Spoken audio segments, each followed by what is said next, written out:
Pinaaresto na ng korte ang mga pulis sa sangkot sa kontrobersyal na 6.7 billion pesos drug haul noong 2022.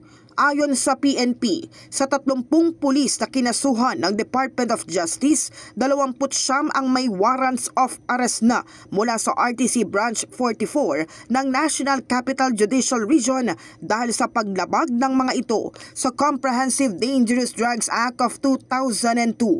Kaugnay nito, ipinag-utos ni PNP Chief General Romel Francisco Marbil ang pagbuo ng task force para sa mabilisang pag-aresto sa mga sangkot na individual. 22 sa mga ito ang nananatiling aktibo pa sa serbisyo at tiniyak ni Marbil na papatawan sila ng kasong administratibo at tiyak na mahaharap sa kaukulang parusa kabilang na ang pagkakasibak sa serbisyo. Nauna nang ipinag-utos ng PNP Chief na isailalim sila sa restrictive custody at pinadidisarmahan na rin.